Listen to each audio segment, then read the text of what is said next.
lines in the process of Senate. Oyawre nyakura mgajwang' en tarik 2 dwe mar 10 2024 en gino marani chiwo makare aka thuolni marwa kecheno ni mar mbaka romo kinyi ni sebedo kanyo gi twak mabende ne ing'e wechego motenre kod le mag bunge garita margi kitai kanyo gi Joyce Oduor kochakre sani ma en saa 3 nyaka ang' saa 5 mar odiochieng' antiere kodi kae chendo ni mar mbaka romo kamodwa twak nyakura mgajwang' wechego mag siasa nyoro nwaneno kano pedhi e od bura twak bende koro geto thicho okongel chatand piny Kenya Rigathi Gachagua ya PCN twak be no sirgi jod bura Tandahouo ya modhuro moyo 300 wadwa winjo ni to bende odhi tony to po ne onyalo tony to dhibedo nade antiere ka gi welo ariyo kama oting'o Mesha Kodede ma en janon siasa kaachiel gi Gad Aguko ma bende en okil nyakoro mgajwang' kaka pile oroko pachi live mar ote machuo kari adeka uchenono ka bende wantiere live Ramogi TV Facebook Ramogi TV ke imbui mar X kaachiel gi Ramogi TV Kenya mbui mar YouTube machiegni nyinga Lydia Okeyo oyawre uru Ochio nade? Ochio maber. Amiyo thuolo mar moso nyikwara mo kapok wachako Gad. Gada jokaramogi nyikwara mogi amosu kendo warwako wechenro ni. Ero kama. Mesha Kichio. Achio maber Lydia. An mendaru. Amen. Neno ka siasa yambe kudho. Aya moto kudho siasa ma Kenya kamano. En kata ma korumo to machielo donja. Ni yamo musiko. Ok walenga. Ne waneno jaod bura ma Kibwezi no pedho no kanyo mutuse no pedho kanyo twak e od bura kata chik paro moro mar chik ma bende koro geto thicho oko Gachagua ya PC neno kit weche mano pangi kotiyo koda ka weche gomotenre kod tiaritha gi pesa piny owacho kaachiel kod mago motenre kod bedo ni eno wuoyo mane wi Mrema okodwa ni mondo wuoyo wi oganda mamoko king'yo paro gite nyaka omenda moko moket ne kao chendo mag piny owacho manonjo bed ne timia pa moro chiko dhi kare moro mar ohala king'yo gik mano pedne gite be pano nyalo tony chak kodi Mesha. Erokamano Lydia. Nitiere gik mang'eny manyo jo Kenya oneno kacha nikech nyoro ema koro nyo wanyalo wacho ni is the official day ma koro wanyalo wuoye gini with authority nikech the notice of motion osetere National Assembly kendo koro document no en mar National Assembly chakre nyoro sama nyo kete ma speaker osewuoye kendo jal machwalo wach ni bende nyo wuoye elela kendo ayanga. Gima lich en ni jo Kenya nyaka koro rit mondo ne ni en gi neno machal nade kuom weche 10 manyo wacho ni odhi wuoye matut ka ang'o pedho gini ayanga ewi weche 10 go en gi neno machalo nade to en gi evidence kata ranyisi siemo ni gik mowacho go en adieri e yo maromo nade ka wang'iye process mar thicho oko mar office jatend piny Kenya Migosi Rigathi Gachagua process mora mar thicho oko ng'at man jalno mani office no en political process kata en process ma idhiro kisiasa ahinya to kata obedo ni dhire kisiasa to nitiere chike moketi matayo process abilano so esechegi e National Assembly wang'eyo ni ng'enyne en weche siasa to kochopo e Senate kopono chopo to koro gibro chako ng'iyo evidence kata ratiro mantie kuom weche mowachi momiyo ochore ka so esechegi to pod wabro neno siasa mang'eny e National Assembly omiyo ka gik ma en godo ma oteno godo weche ne 10 manyo wacho ka gin evidence makare kata ranyisi ma nyiso ni gik mowacho go negi adieri moro eigi to wabro fwenyo gi e Senate sechegi to pod gin ng'enyne pod en weche ma oten gi siasa mang'eny. The process is still political. Gad no kacha ne wachore ni nentiere rumor mano obedo gi Gachagua gi okinde mage ogeno mondo mikoro en bende ogwere onano ka okodhe dhia kamano iparo ni en paro mage monyachwale doho mondo mi ogengo wach ni mondo kik thicho ke PC. Paro monyalo chwale doho nyalo bedo kaka evidence gindi no yudi most kaka evidence kata gik mokel ma support petition gi kino yudi nikech iyudo ka mheshimiwa manokelo motion ondiko maber ni nitiere pesa makama mokwongo wach pesa no en gima very emotional. Maparo ni mane gimomiyo ji nie wach mar motion ni to gi wach mar Murima. Koro iyudo ni weche pesa gi ma gima nyalo konyo e doho. Nikech kaka okel evidence ni iyudo ka ok ober, ok orome threshold monego bed ni kele godo. Kata mana in kawuono, kata mana sirkal ok onego bed ni dhi e bank account ni monge ni kawuono no chuli pesa di to pesa ni gole. Mano no roch ratiche. Nikech iyudo ka mbunge ni ema wacho magi. To onge court order mora mo attach manyiso kaka no request ma oyudo statements gi eki. Manyiso ni idhi wach ni magi ne illegally acquired evidence. Manyiso ni trial process ne note ne obedo supported gi evidence ma ok ber ka to koro kanyo do nyalo konye godo. Lakini gi e bunge ka to kaka process jo kete bunge ka en ni gini nyaka odhi okale bunge. Nikech kaka katiba wacho en ni kata mana hearing ok onego bed ni miye gi bunge. Hearing ne onego bed gi e Senate, committee members ka ji apaga chiel ka onego bed ni luonge mobiro gi okinde. Tineno kaka National Assembly timo gini, gitemo seal loopholes te machieng moro nyalo dhi tete agodo ni noko yudo hakine e National Assembly. Emomi winjo ka giwacho ni namba 1 giketo public participation. Pile kitimo kata mana mar kaka mano tim mag governors ka nokiwinjo kuluong public participation anywhere. Bang mano tichake miye hearing mabe katiba ok oketo. Kore kitimo voting kore kitere. Manyiso ni National Assembly timo juu chini mondo gine ni motion ni gin by the time ma 2/3 ogone kura to gin gitimo gimora mora ma gitieko loophole mora ma katiba ne nyalo kelo kata ywak mora mano nyalo bedogo koro giande over ne Senate. Odedere kaka siasa dhi chalo kae waneno ka na winjo kwacho kacha ni han bende an mana dichuo also a man Jako in king'iya to en gi confidence moro iparo ni onyalo dhi timo ang'o bang' mae po nono ni gini odhi makoro thiche okia pisi kaka Chagwa. Erokamano Lydia, mokwongo osetone down. Nitie kinde moko chien kacha manyocha pod gini en vumi kata huma moro ne wuok kendo landore oko kanyo ni dipo ka jood bura ma National Assembly maduong' othicho oko kata okelo motion mar thicho oko Rigathi to sechego ema kano osefwenyo ni gima chal kama dhi nyime ema noringo dhi e ir jopiny etie Murima kacha kanyo emosebet kodake mondo jogo osire motegno makata ka gigi timore kisiasa mana kaka owadwa nowacho National Assembly pod en purely political emomiyo samwa wueni pod ok wadhi neno kata ka gidonje evidence kama tut pod gina mbaka migoyo to tok mano gibro choro nego Senate em wanyalo ng'iye kan evidence go nitie moromo kata okoromo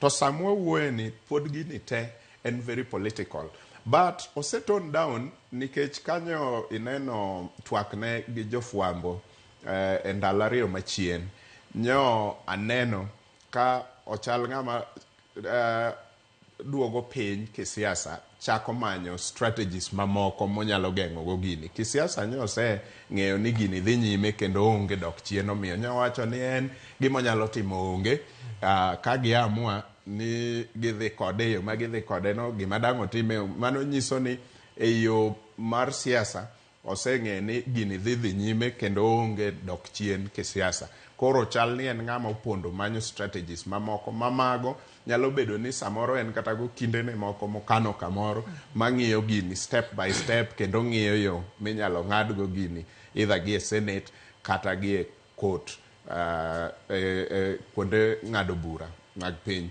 so kapimo to kane ka en kit ng'ama waseng'eyo Gachagua wate wang'eye ok apar ni en ng'ama kawo gik moko konindo obro gore either politically to kata mana legally odhi temo gimora mora monyalo nikech ong'e consequences mantie ka obedo impeached ang'e ni en gi okinde mabeyo kendo osenyise ni kiwe gini modhi mobedo impeached to otieko karia ni te mar siasa ok ichak ichung' kendo to siasa ok mit ka in igoye agwane jomoko ok inyal chung' ni sheria otami afadhali bed ni ok ichung' nikech ine miamua kendi ni an ok adwa chung' but kik bede ni ok ichung' ni chik otami koro in jomoko ema nyaka isir ka chik osetami ma in ok inyal chung' to mai nyaka duol minyalo konyogo jomoko mondo oyud kom, nikech after all iwacho negi kaka ng'a. Kata kopo ni koro idwa tero ng'ato e Murimano, itere kaka ng'ato, in ionge, ok inyal chung'. Inyalo mana tera Murima mi manyna ombulu, ka in gi authority kata chik oyieni, imbe nyalo chung' miyud ombulu. Erokamano. Gada ng'oma Gachagua nyatimo sani, ponono ni owach ni Senate bende koro dhi magini okadhi e doho, owinjo bende otimo nang'o, nikech par ni sani ponono ni en bende opedho kita neno moko kata evidence. Ere kaka odhi bedo kae? Gima dhi mbele gi e doho en ni en owuon osetero motion mar temo chungo mondo kik bunge dhi mbele gi debate gigi. To Madoho notamore. Madoho nokotamore, nowacho mana ni gie sechego ne pok ochakore. Koro nomi ji timelines maparo onego bed ni gidok e court tarik 8. To kineno kaka proceedings gi ringo mar gigi te, ineno kata by tarik 8 no dhi yudo kapok ogole oko. Koro gie sechego emonyalo dhi kono court ni nabiro kae chon to nukona ni amonda ahinya. Koro sani kopo ni ok ochungo gini to kes na mana file chate. Gini dhi kal ma kes no chal kayamo. Koro kuyie to kungu chunge mondo winj kes na kae to kore ka wadhi gima ubro amua kore kwa nene be gidhi mbele gi winjo proceedings kata ok gidhi. To kaka wang'eyo do ma Kenya ka, by the time ma High Court dhi miye duoko, chungo to inyalo dhi chungnego. Kendo mano to nitiere possibility ma malo kaluwore gi inyalo chung gole oko. Inyalo chung parliament dhi mbele gi debate ni mondo kik gole oko nyaka winj case ni, nikech en haki ni sasa mi file case mondo kungu mi chance ma in be winji mondo koto amua kore ka gik moko dhi mbele. Koda ini ng'ama rach manade kod ng'ama ber, lakini nyaka kungu winji. Makone ka nitiere gimoro manyalo timore kapok owinji to gine ma court dhi chungo. Koro nitiere possibility ni court nyalo dhi chungo mondo kik proceedings mag gole oko gi dhi mbele nyaka chieng' winj case ni. To king'ene bang' mano bende jobunge be dhi appeal e Court of Appeal. Ma gikone wadhi dhi e Supreme Court. Tineno ka mano dhi terwa e period mabor. Wadek chopo kata mana higa manyien. To higa manyien kaka siasa gik moko timore, wang'e maber ni alignments manyien nyalo bedo ka. Samoro jatend piny be nyalo dhi wacho ni nikech aneno ka nyalo dhi asara ka walalo Murima, we waduogi wabed piny wawuo kodi, lakini koro ibed ng'ama discipline, nikech embe koro ing'eni otese manogol ka gi evidence kaka motion wacho cha. Ebo oseneno kuonde ma makosa ni nitie, to oseneno ka ji mang'eny kabisa support mondo gole. Makoro gi e kinde ka ebo nyalo temo matek mondo wuo gi jogi mondo dog piny ma wach ni be rumo. Koro nyalo wuoyo gi jood bura koso jomagi. Onyalo wuoyo gi jood bura seche ma kes dhi mbele cha.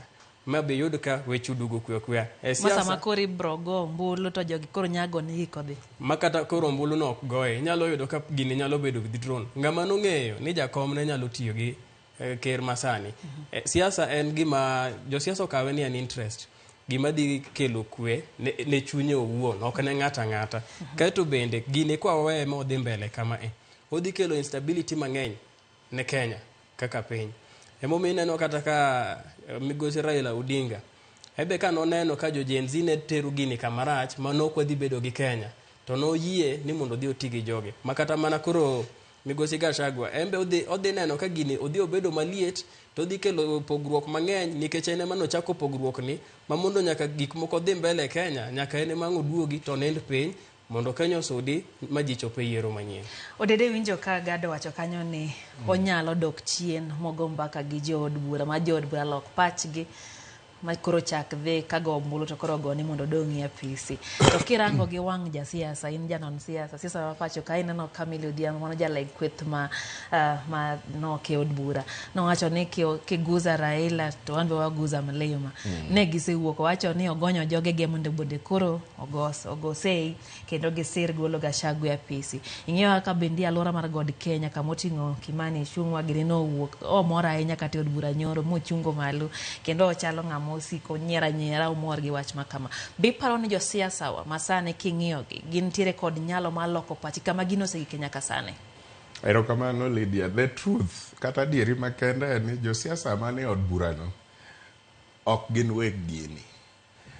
omiyo gin gionge paro madigiloki kata madigichung'ie gin paro moro amora madigiloki kata magichung'ie to gionge go mane adieri kata be chieng' moro abiro dhi e od bura I hope ni ok obi chalo kamano to sama wawuoyeni to jowa me od bura ka onge pachgi moro e gini en e kind William Ruto gi DP Gachagua so nitiere i od burano jok ma chwalo pach William Ruto to gi jok ma chwalo pach Rigathi Gachagua koro ng'ama onego lok pach en William Ruto kae to paro me iod cha lokore aloka kata ng'ama onego lok pache machielo en Rigathi Gachagua kae to paro moro lokore e iye kuno maybe by extension wanyalo na wacho ni nitie kweth moro koro kaka magwa ma owuok e Azimio gi ODM gin bende ginyalo bedo gi pachgi moro en nani pachgi ok opogore gi par ariyogi pachgi either ungo paro achiel either giungo paro mar William Ruto kata paro mar Rigathi Gachagua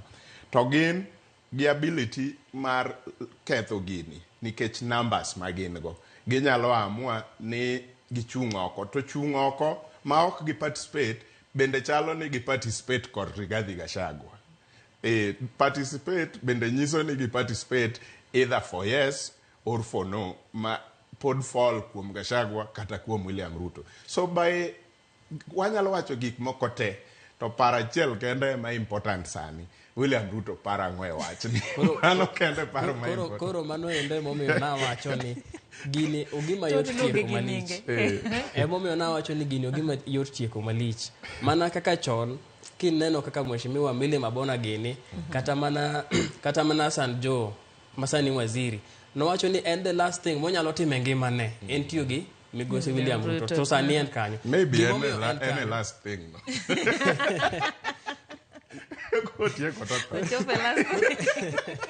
to gimomiyo en kanyo en nikech migosi William Ruto nowuoge migosi Raila Odinga to kweth gite odhi owinjore manyiso ni imagine kose bebni kamae ne Gachagua modhi monindo piny to dhi manyo jatende to kore jatelo akwa ng'wono to gi odiochieng' achiel tidhi winjo ka owacho ni mane wuoda osebiro kwa ng'wono koro wang'won ne uru nyathini kokoso ting'wono ne to nyithindgi te kendo koro chakruak arwaka mamane kaka gini nyalo rumo koro mgajiwa mano en twak mabendo adhi go mbele en dakika 33 bang' saa 3 mar odiochieng' chenro kata mar okinyi chenro en mbako romo pod wang'iyo twak mano motenore kod golo okiapisi jalotenda piny Kenya Rigathi Gachagua twak mano opedhi od bura odiochieng' no manyoro gi ja od bura mano Makibwezi Mutuse Mwengi mabende en ja od bura mokwongo e od bura ne ken ng'ama ong'ere ahinya omiyo ma en twak mwadhi go mbele kata ma wakawo yo matin waduogo kikidhi mabor ya koro mgajuang pani pod wanya tude kodi lai en aria deka ochano no kabende wanchire live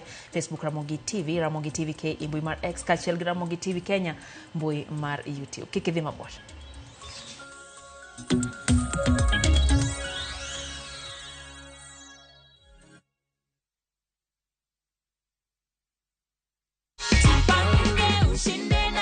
So far, umefikiria kenye utafanya ido? I'll clear my school fee and then the other part of it, I'll invest on something. Confirm that amount is what I told you won. Yeah, sure it is. What can you tell people at home? Naweza waambia waendelee kucheza. It's a reality, ni ukweli.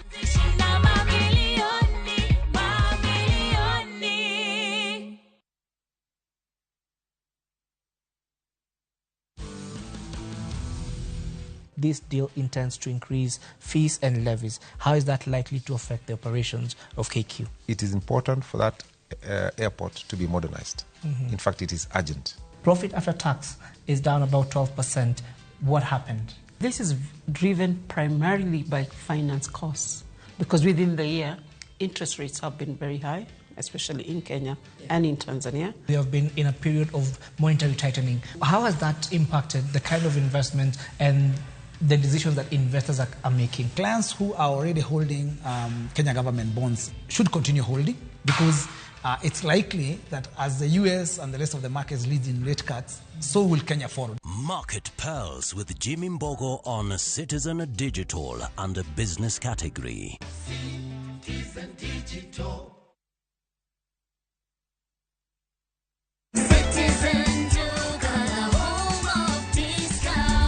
Tunajua familia yako hufurahia mboga na matunda, na ndio maana Citizen Duka, the home of discounts, inakuletea Mama Soko package kutoka Quickmart. 1 bunch of spinach 35 down to 18. 1 bunch of sukuma wiki 29 down to 18. 1 kg of tomatoes 69 down to 49. 1 kg of onions 89 down to 69. 1 kg of white potatoes 119 down to 99. 5 pieces of imported oranges 299 down to 189. Packing bag 40 shillings. Ukinunua hii package ukitumia Citizen Duka utalipa only 482, meaning utakuwa umesave 208 shillings. Piga *487*5# na ulipe saizi ka stock bado iko. Ukishalipa, you can go to Citizen Duka counter ya any Quickmart supermarket yenye iko karibu na wewe and you get to collect your products. Unangoja nini? Si ulipe saizi ka bado stock iko ndo enjoy discount yako. Citizen Duka, home of discount.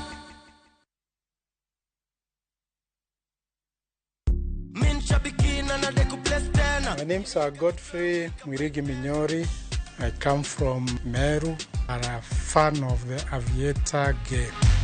I learned about it on Citizen TV when I saw somebody that had won the game. I got interested in it and started participating. I've won quite a number of times, but this is the bigger of the wins that I have had. I like the game because it's a game that you can play anytime, anywhere, and it has no bias. And here you can see I'm getting my check for my recent win. Niko na project kadhaa zenye zinaendelea, itaingia kwa hizo project na tunashukuru kwa Aviator. Aviator Shabiki.com inakupa the biggest multiplier in Kenya. Shinda up to 50,000 times your stake. Yani ukiweka stake ya 100 bob, ndege ipeperuke, unashinda 5 million within seconds. Changamkia Aviator on Shabiki.com. Not for persons under the age of 18. Authorized and regulated by BCLB license number 428.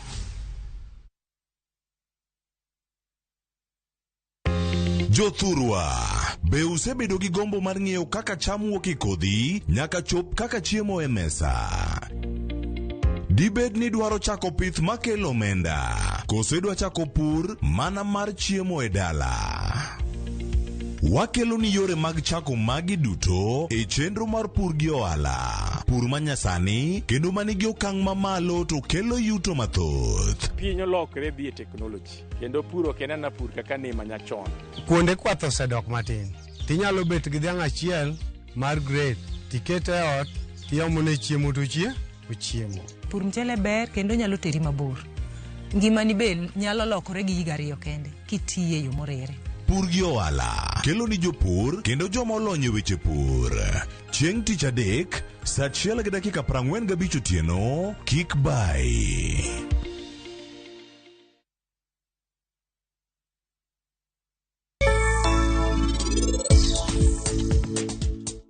I love you, Kunal. An benda eri seher.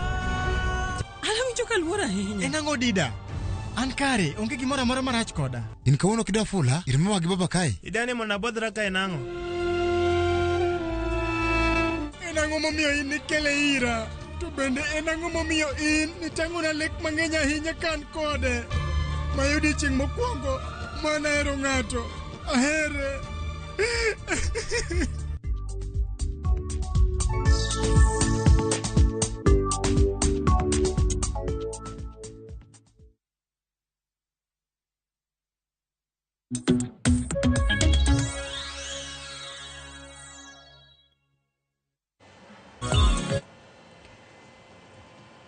Machiegni kendo nyakoro mgajong edo kamano kuom medo kete mana kera mogi TV twak en mbaka oromo kinyi makawuon tarik 2 dwe mar 10 2024 pod watwak ewi mago motenre kod thicho oko jalo jatend piny Kenya ya PC Rigathi Gachagua odiochieng' manyoro nwaneno ka Mutuse Mwengi ma en jaod bura ma Kibwezi, jaod bura mokwongo mabende no yiere kuom thuolo mokwongo kar chung' od bura ma Kibwezi Mutuse nopedho paro e od bura mano mathicho oko Gachagua kaka jalup jatend piny Kenya. Mae twak wan go okinyi ma kawuono pod antie kod Wenda Mesha Kudede man janon siasa kaachiel kod Gada Guko ma en okil machiegni uru kendo nyadichiel. Mesha chal ni nitiere gima duong' molo ma wang' neno e wachni. Yes. Weche to ng'eny ma jopiny ok nyal ng'eyo, jood burago ong'eyo moko, to moko bende ong'eye gi executive, the president gi timne. Nyi winjo seche manyo Mwenge Mutuse osetieko submission ne notice of motion ka jatend kweth mang'eny e od bura Kimani Ichung'wah go chalo jok mago mbaka e mbele kamera ka giwacho ni ing'eyo nitie gima ng'eyo mang'eny ing'eyo. So mano nyalo nyiso jokenya nitie gik mang'eny ma opondo ne jopiny Kenya, to gik moko be nitie ma ok nyal pondo.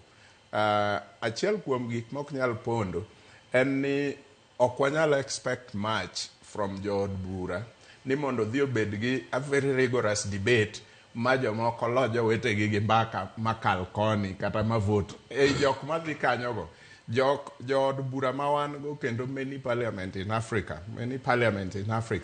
ong'ere ni kapok ne ondik gini e kalatas wach mar thicho oko nitie jok manoseng'e ni gidhigo yes to nito jok moko be noseng'e ni gin gidhigo no. Koro ok lich gimidhi wacho ne ka ichung' kanyo gin gisebiro gi vote gi mar yes kata vote gi mar no. So kik wa expect much, but gima jo Kenya nyalo expect ni e weche apar mane Mwenge Mutuse okelo ka wang'eye ni ang'o gini manie bwo wechego mopondo ma jo Kenya ne seche moko ok ong'eyo.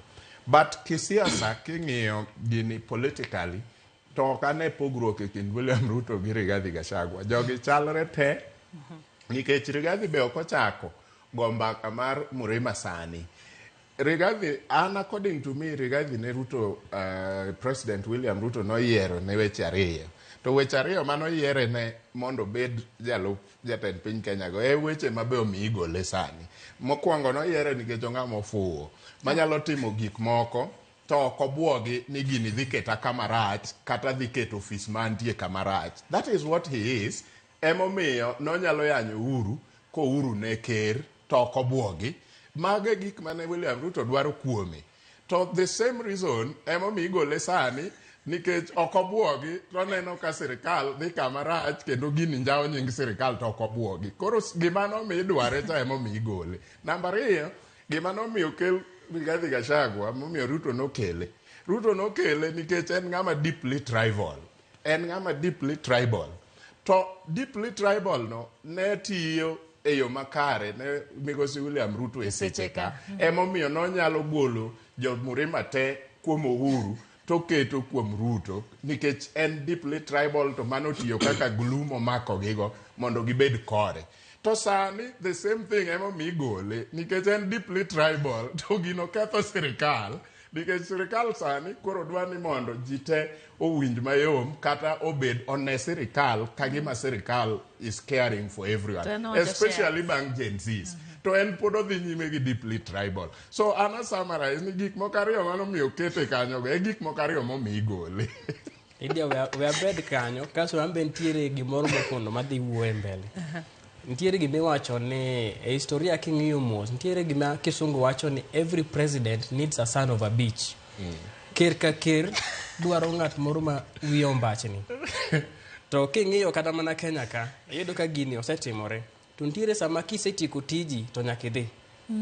Gima nomiyo yiega. Gima nomiyo keti kanyo nyaka idhi. King'iyo Migosi Uhuru Kenyatta ntiere ng'ato manokawe tim Martha Karua ok adwa luongo nying ng'ano. To ng'ano no rise ranks piyo. Obedo bunge ndalo matin to sedonje senate mar county moro ma serious to donjo governor. To koro kodonjo governor to gi realize ni osetieko tije. Sani oyweyo. Kaeto kata mana Jakom embe ne en gi ng'ate moro en mane ng'ate no nosenindo. Koro en anyalo taje Jakoyo. Gimoro amora mane Jakom ne dwa wacho. Ka ne en gimoro mong'eni mae to dhi kelo controversy. Jakoyo mane wache. Masasa makata no fail ni ntiere gimoro ma sirikal dwa timone marach. Jakoyo mane winjo ka wuoyo. Gigi tiyudo ka ene mano ng'eyo. Koro gigi osetimore kaka koro sani role mar deputy president ne orumo. Koro we akoni gimomiyo gima nakoni ni antiere gimoro ma maybe wang' ok nene or japiny ma kawaida ok nene, lakini en ei motion ni. Nyoro kane fuato bunge ni winjo ka jatend kweth mang'eny nyaka jatend kweth matin. Nege wacho gimoro ni wach bandera moro manyaka bed half. Akendi be nuwinje. Nuwinjo wach bandera no. Kasto nochako wacho ni nentiere ji adek manopang ni ne nyalo dhi neno jawar. To ji adek gi achiel mokapar kaki katiba ne dhi affect process. Emomiyo sama wa discuss ni to eto nyalo konyore nang'o or eto go lweny mane. Nyaka winj wach mano wache bunge cha nikech mondo jatend kweth mang'eny wach gimore bunge madhi gi ngima mar ker gino ntiere kaka giseng'eye. To kendo mondo chako wachi madhi gi ngima mar ji ariyo mabe ji ariyo gi machielo ing'eni affect katiba. Kwa ng'iyo article 43, 44 gi 45 ochiwo hierarchy ni ka ker onge to ng'ama kawe. To ka ng'ama kawe no onge immediate no to ng'a kendo makawe. To gino nego bed ni gi serve period maromo nade. Lakini ka ji adek go te onge to nego bed no dhi kanye. Koro ka ng'iyo list cha kaka ne wacho ni bandera ne onego bed ni fuyo nus by March 2025 higa manyien. Ne yudo ka jogi ntiere kwan moro manogo mang'ama no onego bed ni koro dhi kawo gini ne dhi mana bedo kacha ndalo 60 titimo yiero manyien. To kiwinjo kikete ndalo 60 titimo yiero manyien, gima wang'eyo shida mwasebedo godo ka are yiero mokalo sani koro higni 2 en ni waonge gi IBC. To ng'ama ne dhi timo yiero manyien ni ka ng'ama ni kacha cha onego bed mana ni hold position ni 60 days. Koro mae e gimi neno komiyo wabunge nogo gicha 291 tidwaro mana karibu 230 kende. Wachalo jok ma act designated survivor in Kenya.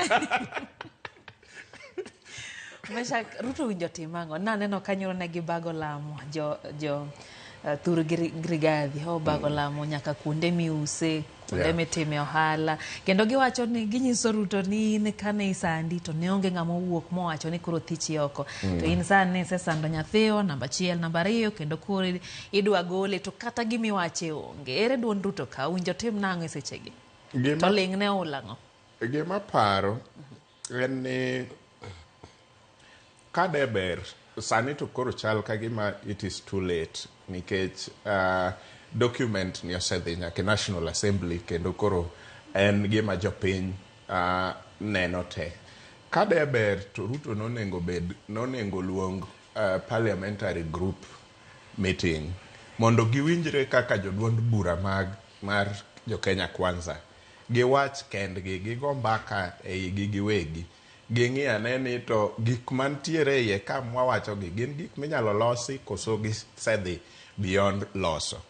To kopogore gi mano to ne ginyalo miyo Migosi Rigathi bende thuolo kaka joduond bura jood bura mar Kenya Kwanza to giwuo kendgi ni jatelo ang'o marach ang'o mineno ka timore mok ber nikech gik ma koro wawinjo kata mwaneno ka giwacho gi chacho it jopiny kichung kama antie to okane sincerity from both sides koni kata kocha kech sama ng'ato sani kor kadwa nyisowa kaka Rigathi obaro wang'yo kadhi otende kia ong'iewo gigi all this were happening ne ok giwachnwa sama ne gigo mbaka konchiel ka gin kendgi.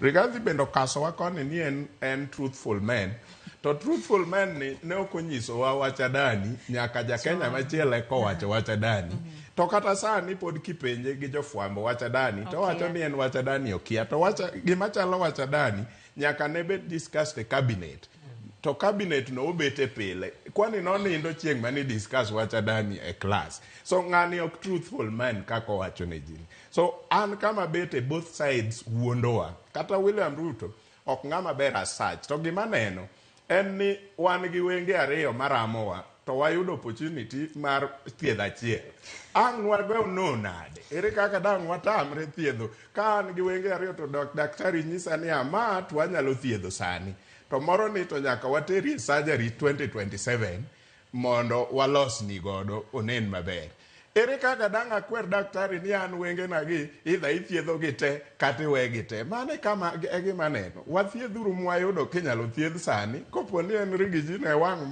wanyalo thiedho sani. To jowa odhi othiedha thiedha mondo jo Kenya otim tathni gachiel modong' ka chendo ni kogik 2027 wadhi e surgery mondo watiekre gi tuo wang'. Gad, ponono ni sani wawuondre ni Rigathi Gachagua nikech awinjo ka dede wacho kacha ni kopono resign kata ko ogwe tao to nitie kaka dhi loko weche kanyo to be korito mondo migoli okochako chung kendo. Ponono resign ang'a dhi timore ka? Kopono resign to koro motion neno ok dhi kata bedo debated. Nikech nwa debate mondo wagoli to koro ionge position. Koro ko resign to en uwuoka ma wach mar debate ne ni orumo. Kere ma koro chak nominate ng'at machielo to kose nominate ng'at machielo to ng'ama nominate ni bedo submitted e bunge approve within 6 days to jisuda mbele. To na winjo ko wacho ni en ne koketore office okonya wuok jopiny emno kete mano ologodag. Mano notemo wacho ni en be okodhi wuoka en be nyaka ang' ogol lwenjene. Koro lwenjene mane wawacho mag court ka.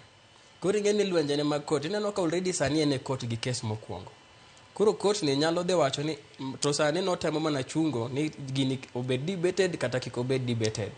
To ma en lweny midhi goyo nyaka Supreme Court. An kaka ng'i cases ma Kenya sana mag siasa gi en idhi goyo nyaka Supreme Court. Maybe wadhi bedo gi judgment chon kata mana very late kaka next year. To kose gik next year no awi marach ni koto wacho ni debate ni odhi nyime. To debate ni dhi nyime to kose dhi nyime murumo to outcome ne kendo katiba pod oyiene mondo dhi kode mbele e High Court kodhi challenge. To dhi chako challenge High Court mo chako dhi e Court of Appeal mo chako dhi e Supreme Court ka seche gi tete pod ene telo. Kore kam nyaka sama koro Supreme Court dhi ng'ado case mar ariyo cha eka koro idhi yude oko. To gi sechego idhi yudo ka en bentire gik mosetimo kaka na wacho mokwongo. Meshak isewinjo twak miwacho ni kodhi to gidhi te. Iwacho ni nitie gik manotimore kare noyier gi dichiel. Kodhi to gidhi te. Be manyalore?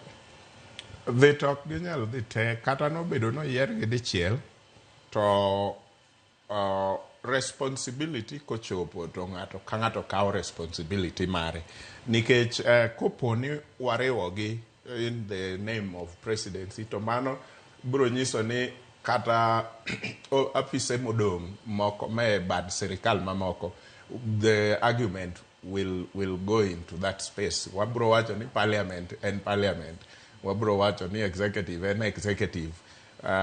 So ok wanyal kogike responsibility to nyaka ng'ato ka ng'ato kaw mare nikech koponi wawacho ni there is gross misconduct en kuom ng'a nyaka bed an individual. Ok wanyal wacho ni there is gross misconduct e office nikech mane kadwa wacho ni nitie gross misconduct e presidency, but sani kawa wacho gross misconduct nyaka bed ni en kuom ng'a mana kaka ji kodak e ot. Wanyalo wacho ni ka nitie gross misconduct kuom wuoro to joodno te are falling under gross misconduct. So ok ginyal dhi te nyaka ng'at achiel ema dhi. To mano bende ok nyis ni ng'ama odong' ni ng'ama ler. En mana ni kuom weche mag chike kata governance to ng'ama odong' ni bende ka nigi the same misconduct to jok moko ka bende wuoga to los motion machielo oter mana kaka do timo ka do deal gi motere mbele ne bura motere mbele ne. So sani bura ma wan godo kaka jo Kenya en buch jalup jatend piny Kenya Migosi Rigathi Gachagua. To ka nitiere jok ma bende nigi bura machal kamano kuom president marwa William Ruto to gibende gilosa alosa tichaki tera. Mano is the only circumstance ma ginyalo dhi go te. To ok ginyal dhi te e bura achiel.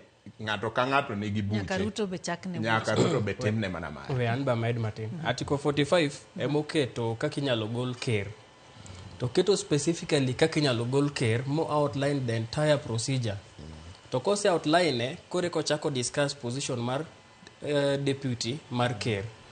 to kose keto deputy mar ker to wacho kaka inyalo gol deputy mar ker through impeachment to wacho ni mano kopo ni time to tigi the exact procedure mar article 45 dine bedi ni joma ndiko katiba ne dwaro ni kigolo achiel tigolo gite dine giwacho ni how to impeach president kasto gitieko ni once the presidency is impeached nyaka deputy ne dhi or kar deputy kacha dine giwacho ni ka deputy obedo impeached ma motion odhi through to president be nyaka dhi koro mano duoka gima iwinjo ka dede wacho ka ni motions gi nyaka kel ariyo king'iyo timbe jogi kako osebedo ka ringo an aparo ni last week samane Mungatana noketo motion mar Gachagua e Senate nakono osiepena moko mamakinde nineno gini motion ni okete ka for discussion e Senate ka motion ni okete mar lemo pi tiende ni kidwa yoro pi tikungi keto tiende achiel iwinja nena otut maromo nade to kose kete kuro to ka gisewinjo kaka conversation ni dhi kaka ji wuoye tidhi neno kiketo the right motion in the right place nikech Mungatana en ng'ama osebedo wakili for over 30 years soma katiba article nok nyal chand nikech gicho ndik ma very simple and give very simple English ma nyiso ni mae ng'ama nonge gima timo nyoro kendo wachako waneno ka Dan Maanzo be ochako keto motion e Senate maiso ni embe otemo mana limo pi mondo winj gima dhi mbele to ideno ka jo Wiper to gi jo part moro machielo mar Azimio te awinjo ni tindi luongo gi ni Azimio Mobalo ineno ka gisebedo ka gi support side mar Gachagua gin ne gisewuok giwe support ODM kora aparo ni give gitemo paro ni nitiere base moro mar wabunge ma ginyalo consolidate mondo gidhi giriwre godo gi joge Gachagua nikech adier mantie kisiasa en ni sani to kogol Gachagua mowuok oko to joge gi mag Murima dhi neno ne oruma nitiere lit moro ma gidhi bedo godo e chunygi ma ng'ata mbunge moro amora ma dhi bedo ni no tek party gini most probably ok obi neno gi ka giduoge bunge to mondo mi gidhi girigen gino ka gibe an giwinjo ni nyathi gi nogol koro thuolo yudore mar tieko ng'ama notieko nyathigi idhi yudo ka gichak giduogo kaka wang'ega jogi to sama gidhi giduogo to giyudore gi jo Wiper to gi parties mamoko matindo to bende nyaka wang'iyude ja ODM moro mana kaka sani waseyudo jo UDM moko ma pod obalo nyaka wang'iyude ja ODM moro ma dhigo kura koni koro ikia ni numbers gi to dhi chopadi to numbers gi bende nyalo dhi chando jatend piny koro aparo ni mano e gima notemo wacho mondo kupuko kuon to apuko ringo bane mane gima wacho Odede erukamano aneno ka jopiny ema nigi tich matek kuom gigi te in summary sama gigi te timore nyiso ni president is occupied ng'iyo kako nyalo survive deputy president bende is occupied ng'iyo kako nengo survive politically to service delivery koro biro leo nikech kano nengo bed ni ji ariyo giriwo wigi mondo gikel dongruok ne jopiny to thuolo no te giketo wigi surviving politically nyiso ni udi manonengo ger ka ok biger e wang' sa mondo mi gibed piny to solve the puzzle manie model mar the new funding model mar university ok bitimore nikech ng'ato ka ng'ato ng'iyo kako dwa survive loso kuonde ma nitie ng'ikruok kaka sani wago mbaka maduong' wuok e NHIF kwa dhi SHA, SHIF and all that seche moko gigi ok biti nikech jotend migepe ka bende ng'iyo ji ariyo gi mondo provide leadership at the policy level a cabinet to ka ji ariyo monengo provide leadership gi direction bende are busy in some corners nyiso ni kata mana jotend migepe gi moko kuom gi bro bedo gi temptation mar tiyo godo politically mondo giyud konyruok koro jopiny onengo ong'i matut ni gini ok en gima onengo bed ni morowa ahinya maybe kata ka ok ahero Rigathi in kata kihero William Ruto kata ka ok ihero William Ruto gini ok onengo bed there is no win for us waonge win kaka jopiny e gini either way Rigathi odong Rigathi odhi wan waonge win e tabu gini jopiny gin mana maka joka ka ema nigi win kata loss to wana gi tapu wa makawaida cha mane gima onengo bed ni koro jopiny ng'eyo an kaka either supporter mar William Ruto kata supporter mar Rigathi, onge win for me egino. Ibende onge loss for you in any way. Wan wabro rito ni mondo wadhi osiptal wang'iyane ka SHA tiyo to wayudo ka ok ti. We have a loss either way. Nitie kijandwa mose report university rito mondo disbursement otim, not him the first disbursement a few students no yudo modong te pok oyudo. Kapod waketo ji ariyogi washangilia wa support mondo whoever can win or win, our loss is getting bigger. Loss marwa medo bedo maduong nikech the next minute ibiro yudo ka nyathi cha onge kata gima cham e university. Ai to duogo dala. Yeah. Koram Gajwang winjo kanyo ni tabu pod gin mana maka ka bende singa bende kotwak maka gidhi mbele ntula bende koacha kwa kaoyo machielo ichino ni mar mbakoro medkete mana kera Mogi TV panika kapile podwa getori do pachika chang na somgi ka bende watiko twak lai mar oche machuok hari adeka uchano no ka bende wanti live Ramogi TV KE mbui mar X kachel Ramogi TV Kenya mbui mar YouTube boyo matin kendo kikidhi mambura.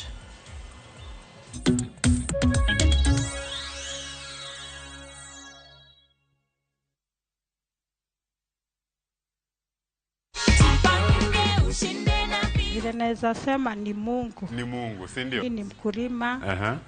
Ninajua itanisaidia sana. Ndio hii cheki yako, angalia amount uhakikishe ni hiyo. Ndio ile pale. Na hii atuambiangi watu ni nini ndio iko ndani. Inaitwa the Jipange Goodie Bag. Nashukuru Jipange na vyo sasa. Kila mtu anaweza jaribu, anapata bahati yake. Anaweza bahatika.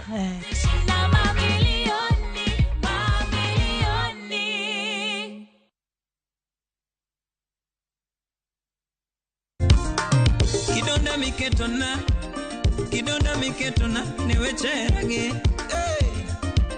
Rama nyagini rama Nyathina gini rama Yabe nyiri gini rama Weketa gitingone Ango mulo kupachime nyagiera Aworo Ango mulo kupachime nyagiera. To get Susumila as your skiza tune, dial *812 *784#. Ramogi TV, Eod Juthu Duto.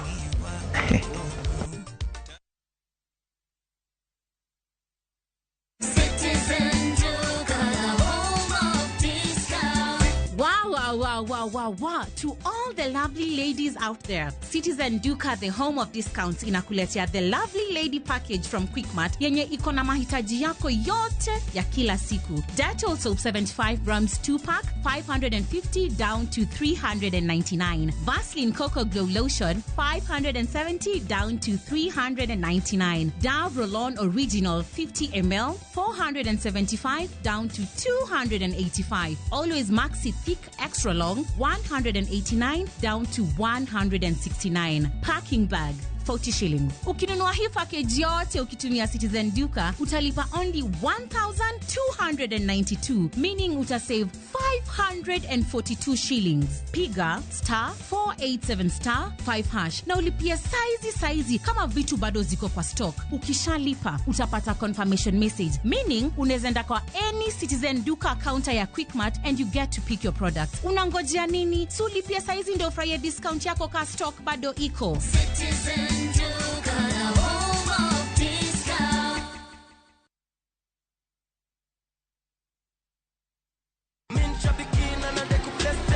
Brate, huu mwezi usiache life ikuweke kwa kona.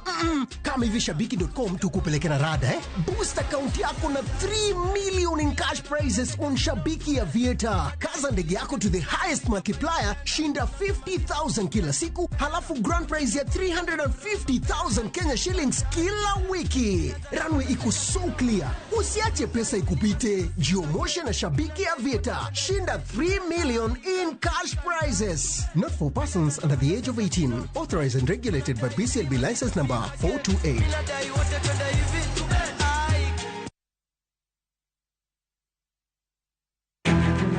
Wakeloni chenro mar ohala kod lony gi dongruok mopogore opogore. Ohand kinyosi nigi pesa kitimo gima dwarore. Weche makende moa kuom jogo makelo lokruok e ngima dhano. Ohala ber nikech ohala puonji managerial skills. Lek ma in go iriembe mineni gigo chopo. Chakre gi jogo mane ochako ohala manyien. Kalure gi kaka nachako gi kuma achope, ohala ni en ohala maber.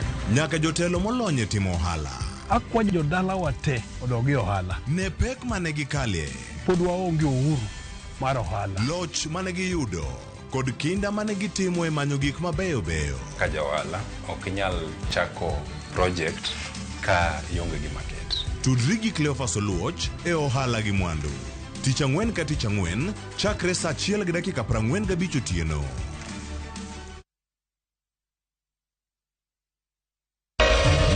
Ramogi. Regulation okodhi through gimiluongo ni public participation.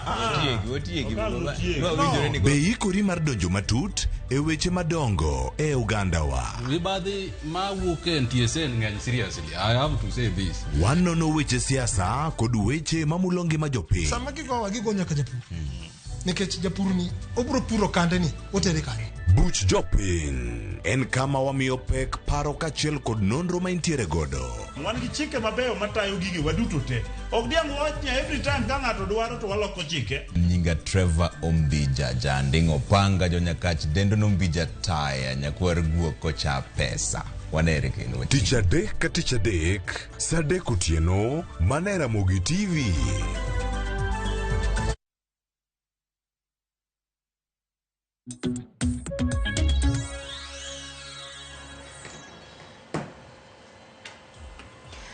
Machiegni kendo nyakon Mgajwang' Chendo en mbaka oromo wadhi mbele gi goyo mbaka e wi thicho oko. Jalo jatend piny Kenya Rigathi Gachagua ya apisi en twak mbele no pedhe od bura odiochieng'no manyoro gi Mwingi Mutise abende en jaod bura ma Kibwezi pod wang'iyo ni to dhi bedo nade mbele kae. Pod antie kod wenda Meshak Odede ma en janon siasa kaachiel kod Gad Aguko ma en okil. Watemo mondo wadai twak wawinjie ni to dhi bedo nade yogo mag siasa e pacho kae. Meshak aduog giri kendo nyadichiel.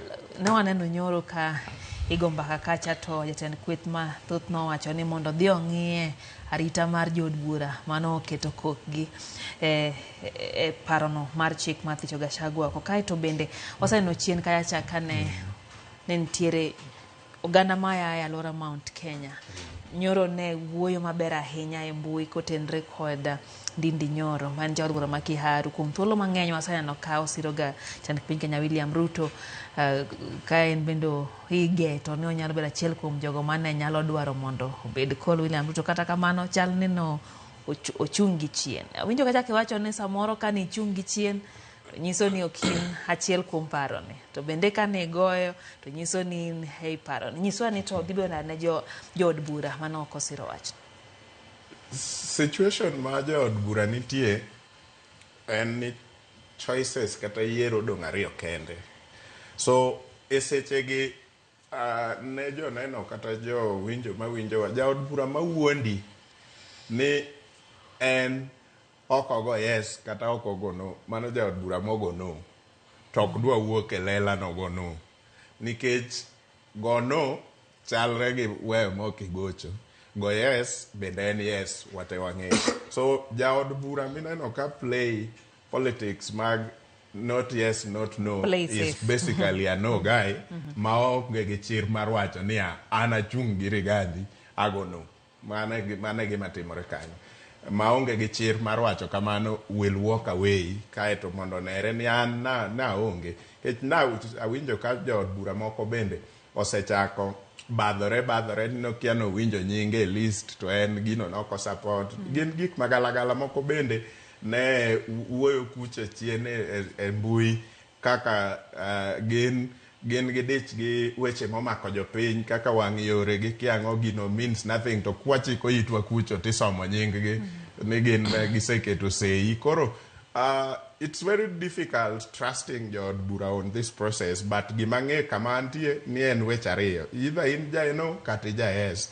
Moko nyalo bedo jono mangoche, moko nyalo wuok e lela wacho ni ajano, moko bedo yes mangoche manyalo keto nyalo dhi keto sei margi kaeto chieng' go kura gibet maonge. Mago be gin kanyo gi ng'eny. But gima aneno maduong' ma timore ni ng'ato kaka jaod bura ma Kiharu en ema wechegi nochakore mokwongo kuome. Kane pok obedo maliet e kind Kimani Ichung'wah ma en jatend kweth mang'eny. En manolero. En ema ne nyinge dhi nyime. To se play safe moluorore moduogo mochalo ng'ama ochung' e ng'e Rigathi. Mak mana ni ok ochung' gi chir mogoye koko ni an e ng'e Rigathi. But actions ge wacho ni en e ng'e Rigathi fully. Kaeto wache manochako nikech ma en gima koro osewuoye kata mana e kinde ma ne wechegi ochakore. Rigathi osewacho wach ni nyaka gi jofwambo kowacho ni jok moko moluoro jatende ma en President William Ruto nodhi okawo jende matindo tindo ringo go gi chopa koni mano we both know ni mago kinde mane Nditi Nyoro dhi e rambe koni gi koni kaluoro piny gi chopas gi joge William Ruto. To chal ni Nditi Nyoro samoro mana kaka iwacho ni onge gima jasiasa oluoro moingo yiero mabiro. Yiero ma jasiasa chayo en manyose kalo ni mabiro oluoro matek. Koro apani samoro dhi e ground oyudo ka Rigathi osemako ground kendo nigi sympathy mar jo ground. Koro kamoro odok. Emomiyo nyi neno ka nyo pattern moro nyo wuok. To nyo wuok ka giwacho ni wan kaka jo od bura mawuok Murang'a. Gimomiyo nyo gi insist on Murang'a ok wang'eyo but chal ni nitie gimoro nikech ok giwacha nikech nitie jo od bura mamoko ma bende wuok e alwora mar Mount Kenya ma support Rigiji. To gin nyo gi jitenga kendgi ni giwacho ni wan kaka jo od bura mawuok Murang'a. Nyiso ni nitie gimoro ma gitemo chwalo about Murang'a and Rigiji. Kato bed ni Rigiji a Nyeri. Then kuonde makoro wang'iyo to waneno ka jo Kenya samoro nengo chich ga ahinya gin gik ma nyo wawinjo kawachore kaka e seche manyo submissions moko dhi nyime e parliament. Nyo wabunge owuoyo ahinya kuom wach mar arita margi. Ok ang'e ni ging'e nang'o ma gitimo marach momiyo gibuok ni gini nyalo lal gi ngima moko kuomgi. To nyiso ni kare jok ma koro wacho ni arita margi onengo chich go. I mean, Lydia, we have to be truthful. Mana kaka Rigathi osepuonjowa all along ni wabed truthful men. Ka migosi Rigiji en ng'at ma kithicho oko to wabunge chich nyaka gi arita margi gi ngimagi. To kare Kimani Ichung'wah mane wachonwa ni wadil gi ng'ama nigi chuny marateng' kamar ogwal kata mar jachien ni. En to se survive but ng'ani nang'o igni kate ka gi campaign kanyakla. To kare otemo wachonwa nang'o ni ka ng'ani en ng'ama chal kama ofwenyo magi karang'o. So wabunge weketo wajoma ofuo ahinya at some point nikech kane ong'e ni wadil gi ng'ata bilani to all along ne ng'ani ne gin godo ka kare mae ng'ama ne gidil go Uhuru gi gik makamagi. So okapar ni wabunge are very truthful as such. Kata Rigiji bende ok en truthful kaka owachono.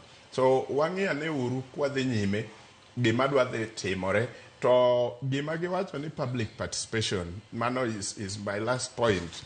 Achich go ni ma gin gik mag bero wang jopiny nikech wang'en kaka public participation ma Kenya chalo.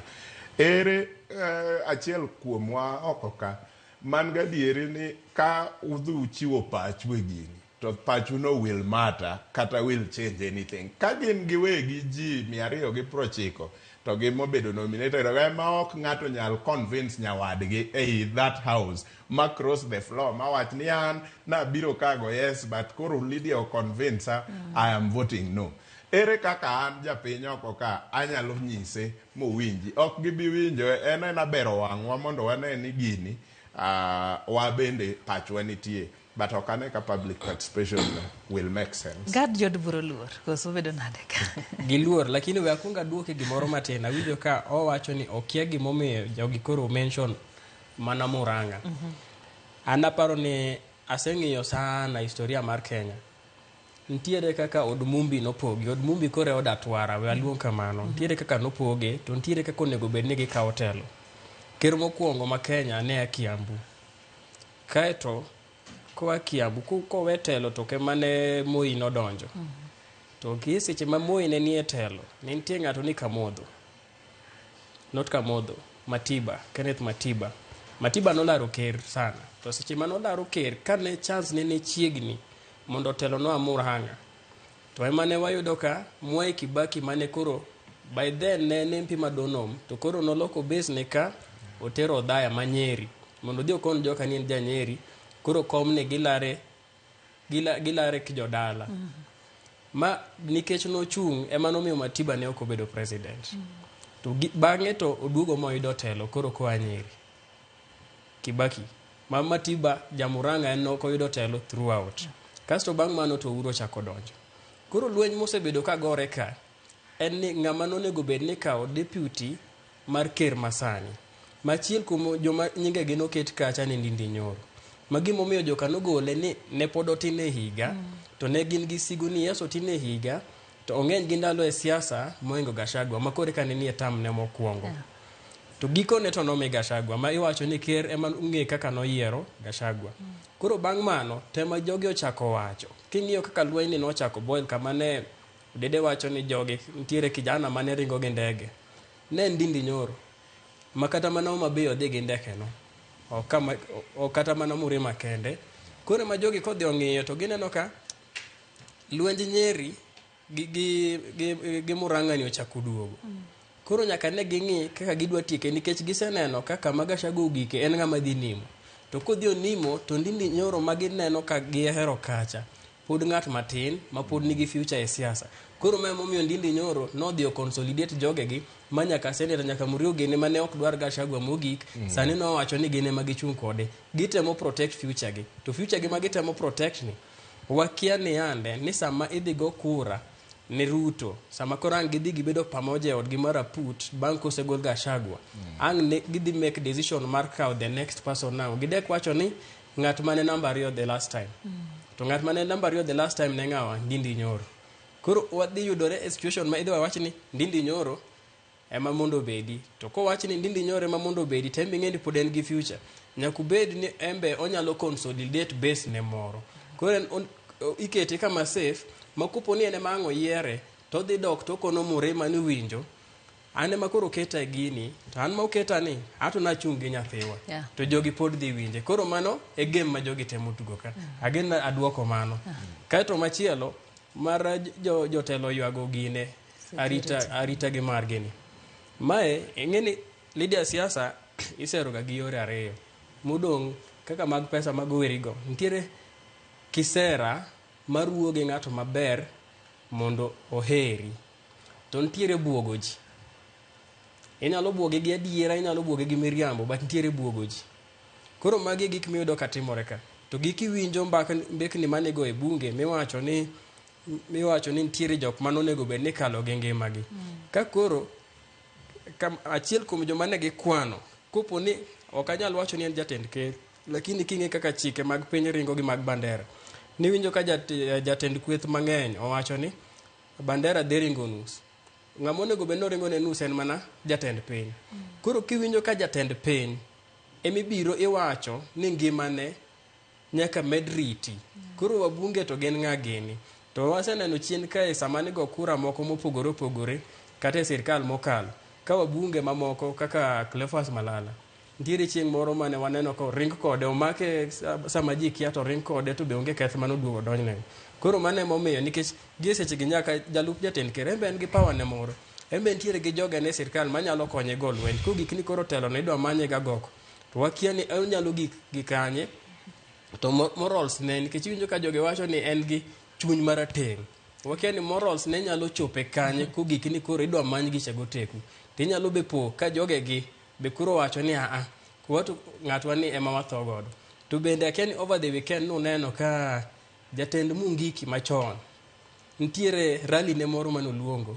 Kendo nwaneno ka ji wero wende moko mopogore.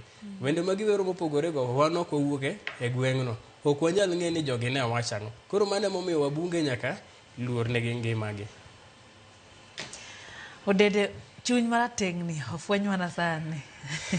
Mano emomiyo awacho ni wabunge wa jok mokawo ne wafuwa sana nikech magi jok ma gisewuotho godo all through nyaka chopo sama koro Kimani Ichung'wa ochwanyore gi Rigiji. Koro onyisowa ni Rigiji en ng'ama nigi chuny marateng' kama Jachien. En osebet kowuotho gi Jachien all this time. Kata chuny Rigathi no ang'ogen okare omed bedo truthful. Onyiswa gima chuny Rigathi no notimo e higni 2 machien kata higni 3 machien mane gin kanyakla e room achiel to gipango gigi te. Onyiswa gik ma chuny ng'ani notimo momiyo en gi evidence ni wadil gi ng'ama nigi chuny marateng'. Ka kamano to kik onyiswa mbakano. Nitie seche moko ma Lydia iwacho niya either inyisa te kata werigo kabisa kik inyisa to kik inyiswa nus. Nikech in emisebet kiwuotho kode, une manu campaign kode, une manu uloso gik moko te mikakati te.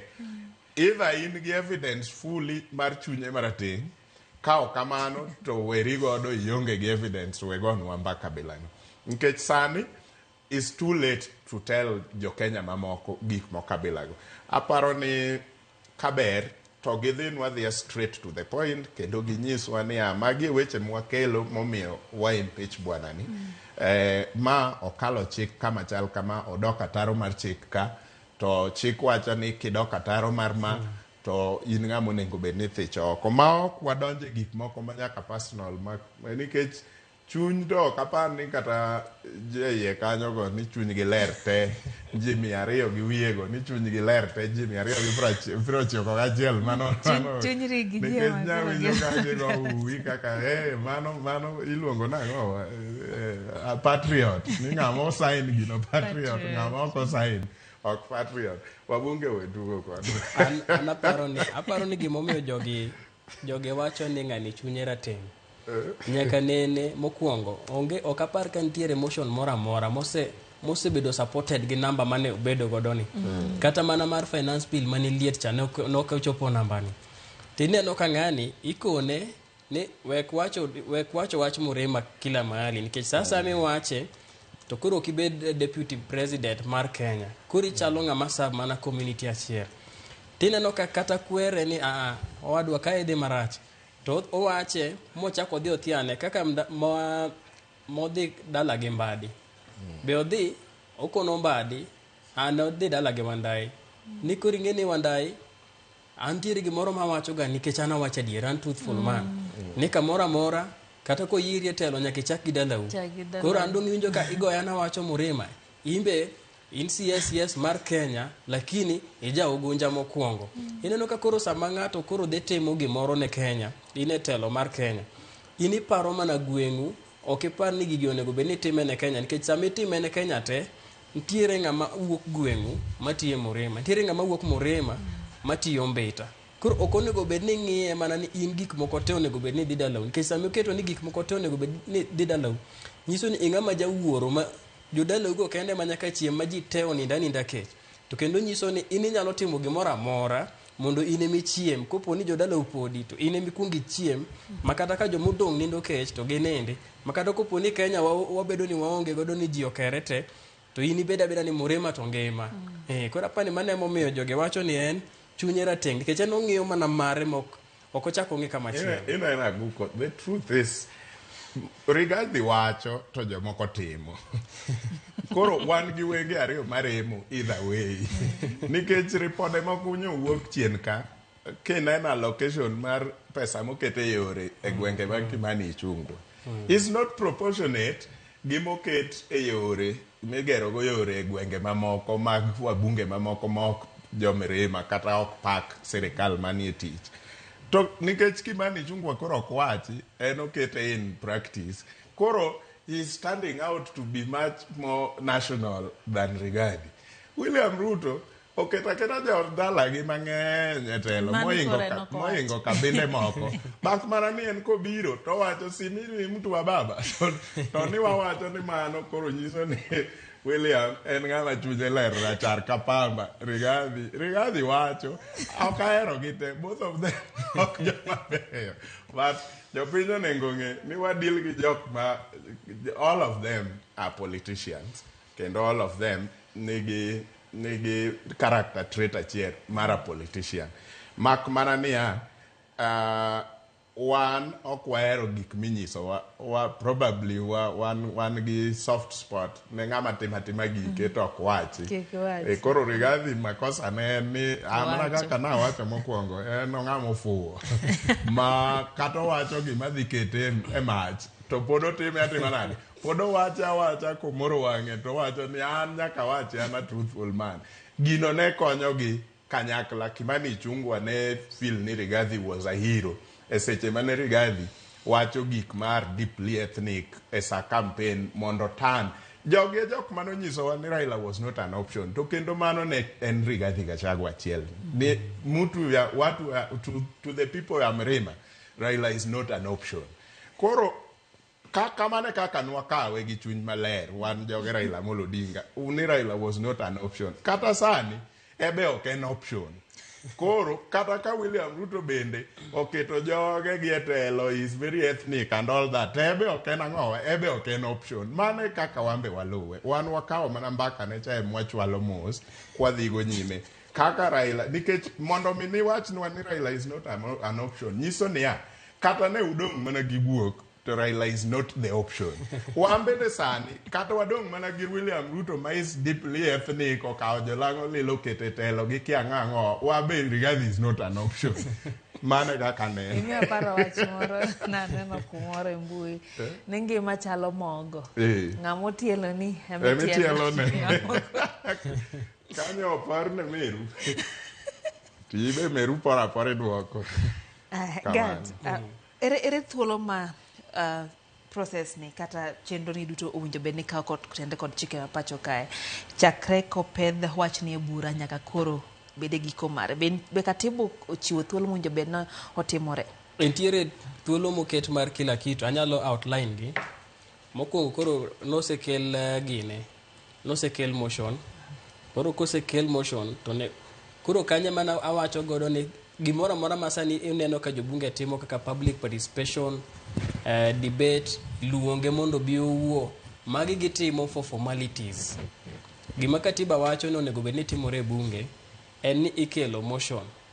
Kosepedh motion kacha to bedo to wabunge nyalo discuss just briefly to ing'iyo ni ji adi mosapote.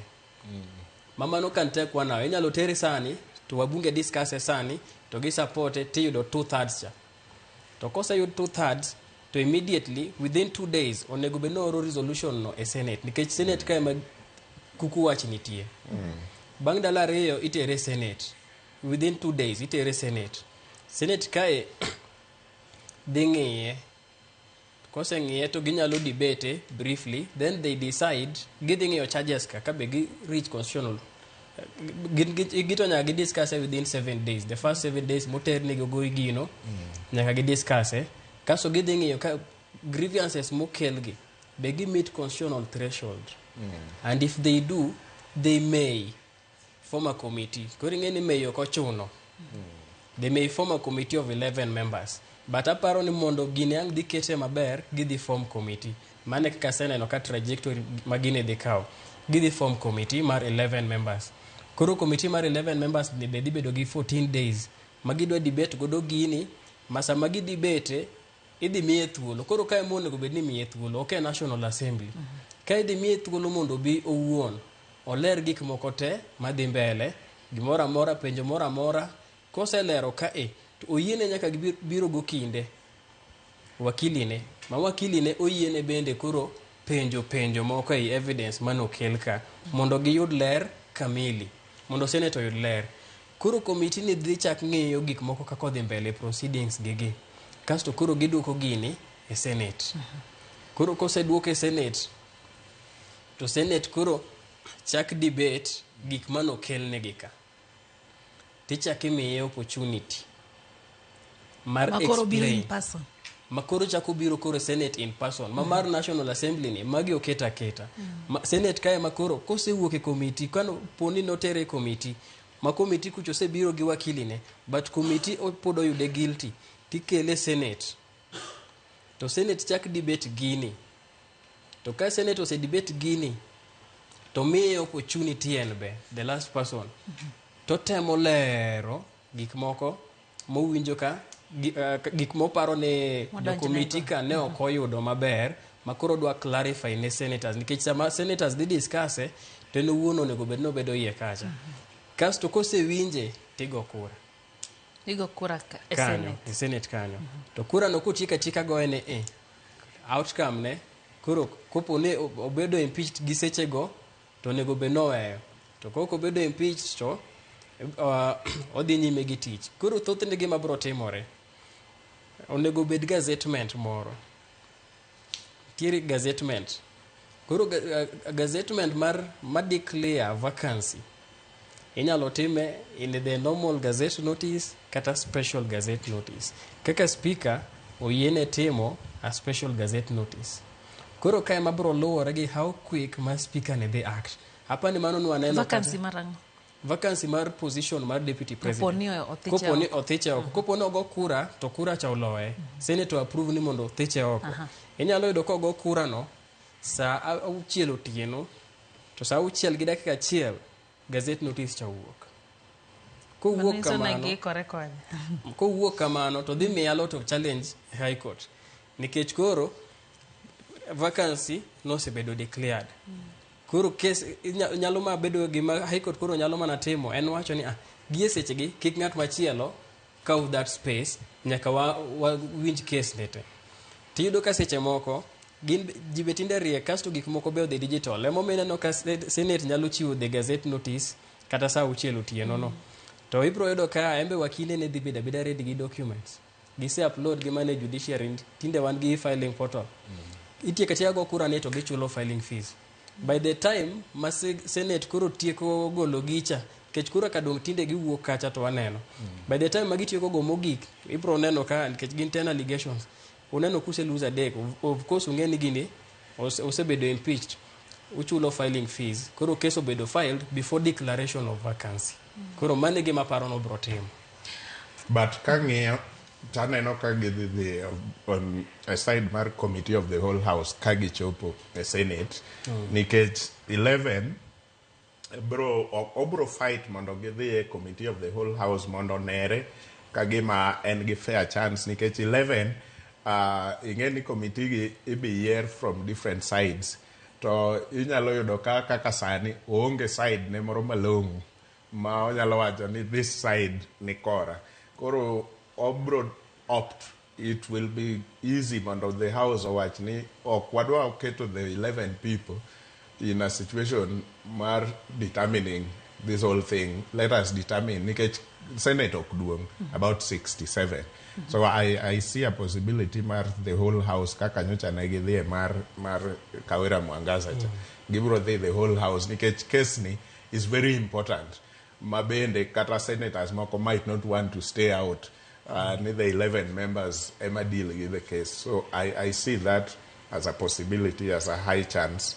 Mondo give the whole house koponi gichopo kanyo. Ante kod penje wa Senate kanya dugo matino chakwa ka oywe nyakorongo jong ma en bakoromo. Uchakwa yo kendo kata mama koro kwa dugo ang nwangimo bende kuom pachu mugola neno ka jama chalo January ato wacho ni Gachagua koro late ne wacho ni late ne silent majority kik chae kikuneni pi ukwe mano etut mare. Anawachi January bende ja UDA motegno koronga jangwa yo mateno en bakoro medkete mane kada Mogi TV kikidhi mabor.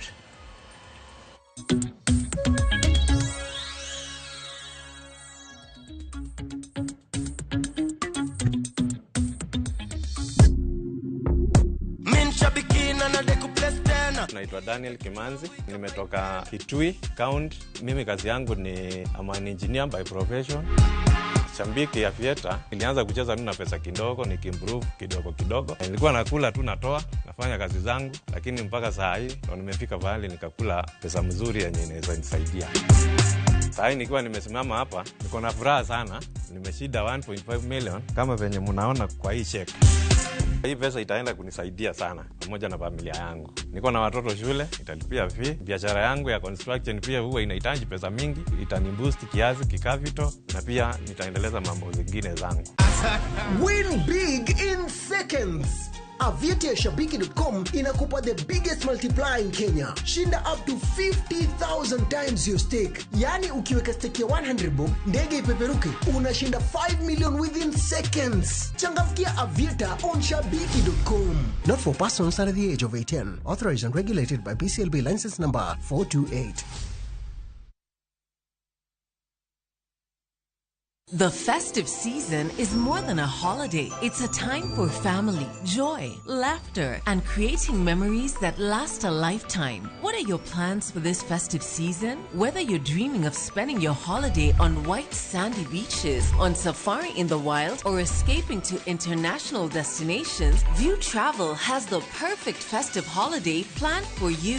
With our Lipa Pole Pole payment option, book your dream festive holiday now and pay in flexible installments. Mapema ndio best. Spots are filling up fast. Enjoy 4 days in Mombasa from 53,400 Kenya shillings, 5 days in Zanzibar from $806 US, and 5 days in Cape Town from $1,617 US per person sharing basis. Make your holiday season one to remember. Visit viewtravel.com or call 0703-254-254 and book now.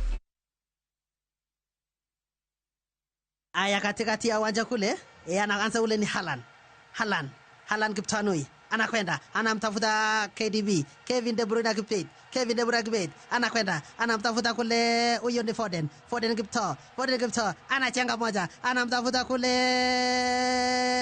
Rodri anachenga, anakwenda moja, Rodri anatuma pasi ndefu kule Haaland Ntani.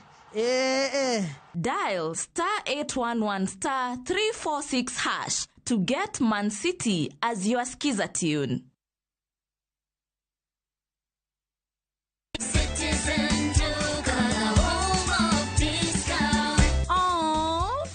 Little babies are such joy to every home. Na sasa, Citizen Duka, the home of discounts, inakuletea the sweet baby package from Quickmart.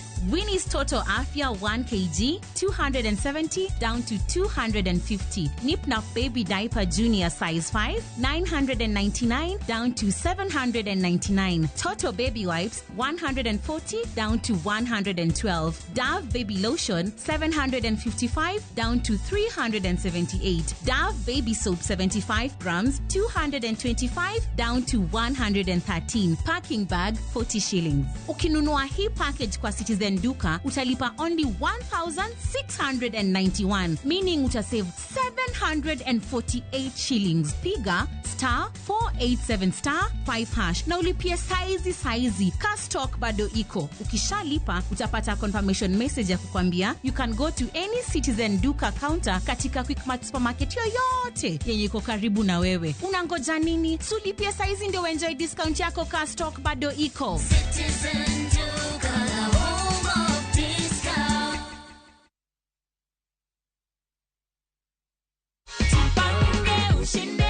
Ulikuwa unatarajia kushinda? Nilikuwa tu nikifanya tu nitashinda tu kwa sababu mawingu. Ulikuwa na tumaini. Yes. This is your check of Jipange ushinde na View sasa. Umefikiria matumizi yake? Matumizi yake ni kulipia watoto karo shule. Hii pia ni yako. Hiyo hata tuambiagi watu nini iko ndani ndio wao pia wajipange.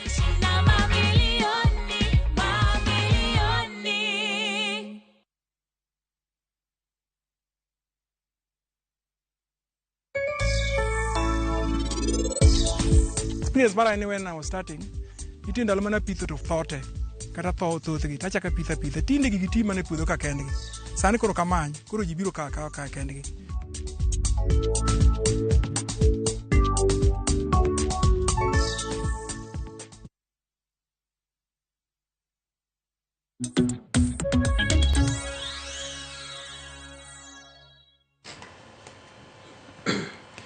Machiegni kendo Nyakorom Gajwang' wantiere tielo mogik mar chenoni mar Mbakoro mondo kamano kuom edukete mana kara Mogi TV na singo kawo moko kuom pachu kae kotendre kod twak mwadhigo mbele podan kod wenda Mesha Kodede janon siasa kachiel gi Gada Guko ma en okil wagoyo mbaka kotendre kod wach mathicho oko jalup jatend piny Kenya Rigathi Gachagua apisi paro mo pedhi od bura odiochieng'no manyoro gi Mutuse Mwengi ma en ja od bura ma Kibwezi parono bende koro higoe mbaka kendo geto ombulu kinde mabiro ndalo machuok mabiro omiyo dwer mar kawo pachi bende Nyakorom Gajwang' kwang'io kacha moko kuom duoko kata paro momiyo Fredrick Osuru wacho kacha ni oyawre wacho ni omos ne jotelo paro mar thicho oko jatend ker to en kare wacho ni kaluwore ni osebedo mana ka Mount Kenya emoluorore pile ka pile kaito wacho kanyo ni kapo ni George buro thiche oko to doho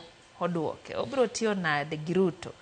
Fred Osuru ang noduok mano kaita chaka mar Bahati Africana wacho kanyo ni entiere county 047 wacho kanyo ni jalonyo che siasa Mesha Kodede apenje ni to yamb siasa ochomo kanye kata kwa dhi mbele to dichalo nade piny Kenya kae to ka gin joma nono kendo rango yamb kudho mar siasa ni apenje to jatend piny Kenya William Ruto ok nyal donjne kata ok nyal thiche oko koso ang maduok mano bende Bahati wacho kacha kawo mar Bahati bende wacho na piny ne okil Gada Guko ni to gik mitudo godo jalup jatend piny Kenya Rigathi Gachagua penyo ni begin gi oteku moromo wanyalo methiche oke apisi to be jalup jatend piny nyalo dhi mako apil e doho kata mana bang' jod bura thiche kapani mano wasego mbaka bathe ang no pong' wiye kamodong' kata wacho onaone thiche oko jalup jatend piny Kenya ok bi konyo gimoro amora e pacho kae kaito Bahati dhi mbele kacha kowacho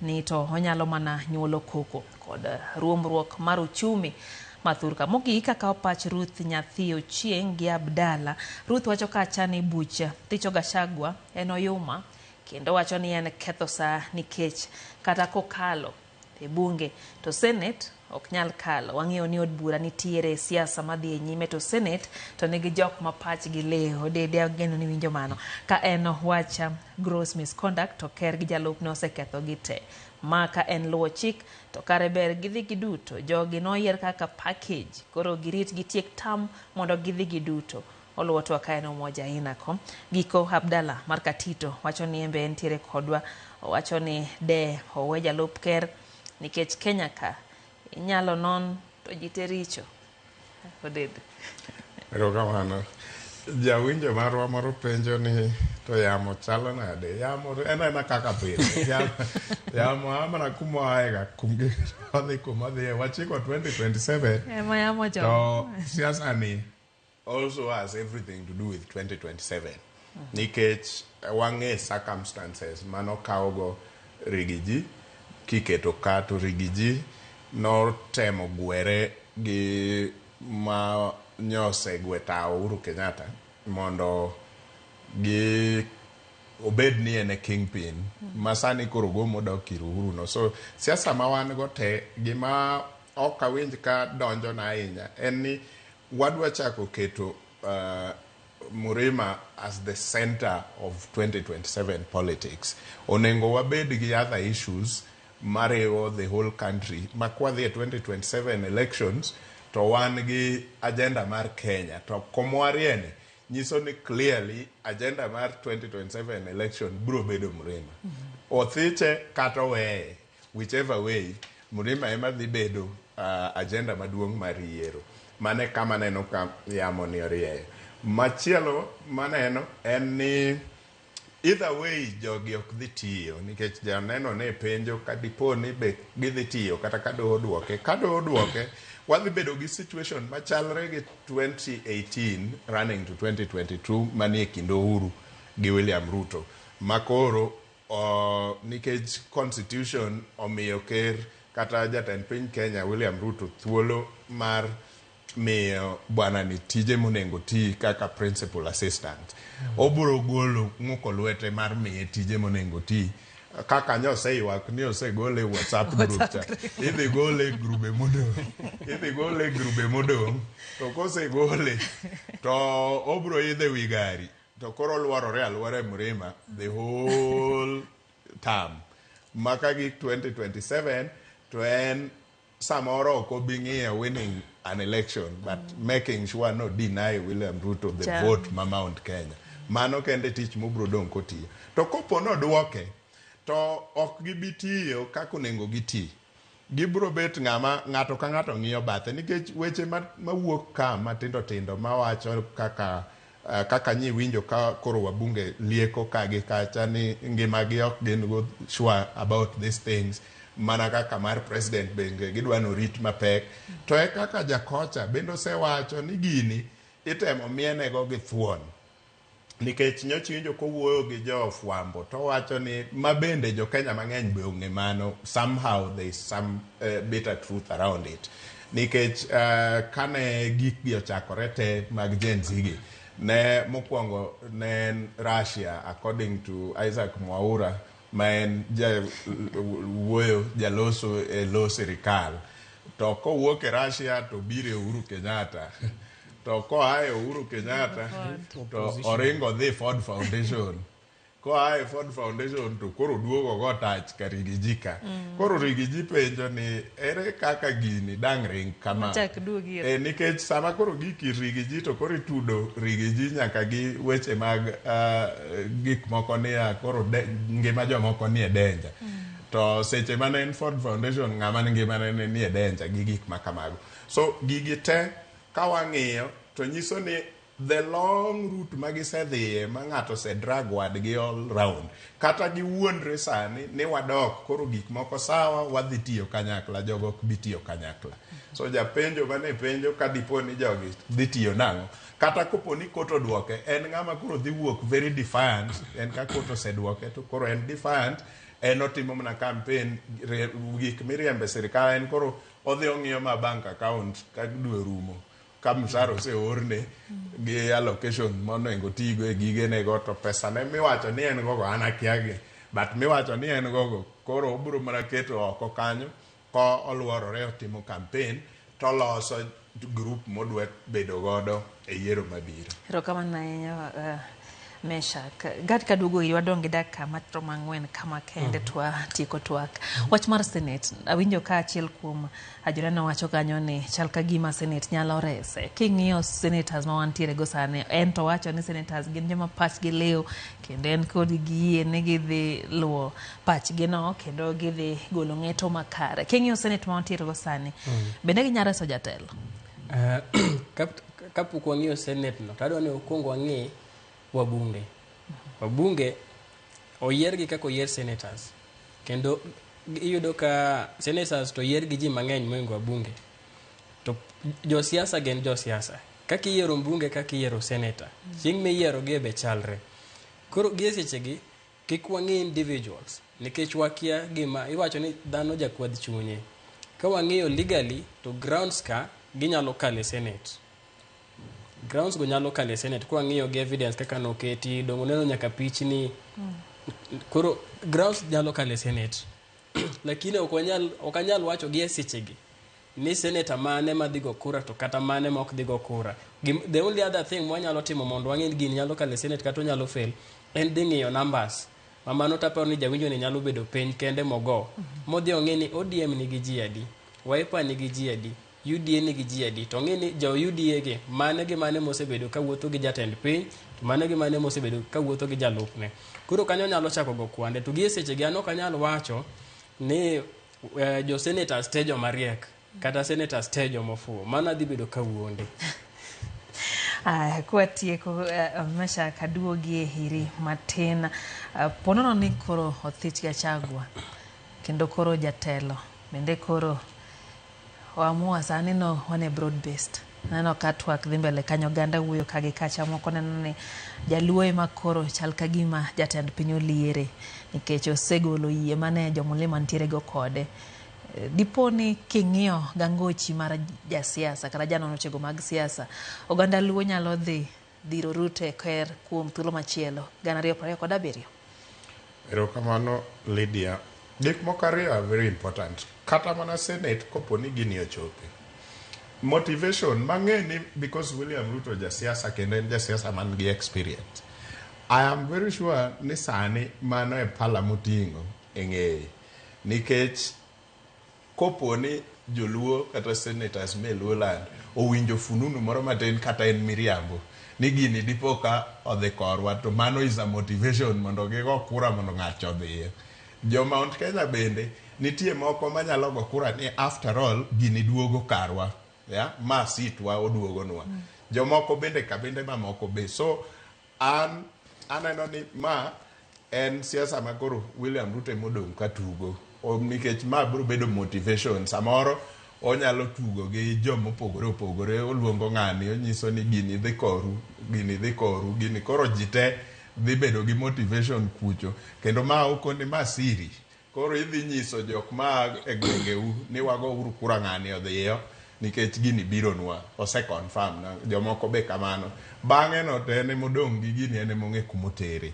Mano namba 1. Namba 2, ka abede kom William Ruto sani gi lenses ga, abro neno ni either way chal ni ase lose Mount Kenya. Nikech kata ka ng'ani oduogo. Nikech the message mosedhi Mount Kenya en niya ose sand ng'atwa, ose sande ma kopo no konyore to konyore mana gi tekre. Ok gibi attribute konyruok. Gilamo actually mama sa olemo matek ma Nyasaye ogole bursi buoche. So bro bet ni gisechwanyore gi William Ruto. So ka an William Ruto to kora chako go kwan niya dang aduok gini koni to either way adhi lose kura makoni. Okatere kumachielo manyalo miya opportunity mar consolidating that whole vote. Kamed Giman go mondo keta ahead of the next election. So there are high chances memo mi sympathize gi jo Mount Kenya ma feel ni komno margi onge kumondike katiba ni komno nyaka bed Mount Kenya. It will be a decision mar William Ruto and William Ruto alone. We Ahmed kanyo matin. Siasa mowachomo ni odhi chalo kaka siasa mar Moi to gi joma moko ndalo ne mano orul telo. Kech mondo sani Bigosi Ruto the maintain telo. Ineno ka mano chune mose kao Joho Keto, wan gi Wandai, gi Mbadi Gini, wan gi Oparanya. Koro otemo consolidate zones mag ODM kata mag Raila. Nikech ong'eyo ni zones gi be mano maintain Moi bende telo. Nikech ong'e maber kaka ndalo cha gima notimore jo Mount Kenya ne ok gidwar Moi nikech Moi nosando nyathigi Mamatibo mano go molokore janeko. Makura nigo ne kata ko janeko kamano mana nikech sympathy mane gin godo kode. To seche go be ne iyudo ka ne pud gitemo matek jo Mount Kenya gogo mane giyudo achiel ariyo gi moko e Ukambani to gi North Eastern mana matin. To kor Moi kwano ma en nyaka nogo en kako dwa kao jo Kisii, Western, Waluya, Joluo to gi Coast. Mamana paro ni kaka Ruto ne osekelo Raila on board. Aparo ni mano gima ose achieve ma to gi Mount Kenya North Rift Valley. Bene mane en godo sana Garissa, Mandera ginigo. Bido ka already ne en gi jogo. Koro en odong mana ni adimo dhi kwanyo e Ukambani kachacha. To kose kwanyo mago to kendo koro gima jogi dhi time onge. But gima lich en ni o maintain gi ODM mondo omakne thoth Kenya. Kai sukuru gwenge to kore ni mungi kako dingo. Ado kama na nyakoro mmoja wana Gada Guko ma enokil kachiel gi Mesha Kudede janon siasa wasebedo kodgi ethul ni mara chenro mar mbakoromo. Imiketira Mogi TV wagoniero kamano no chako kacha gi Joyce Oduor eloe kaito giloya bende. Kwayo ni odiochieng' makare oriti masani nyinga Lydia. Okay.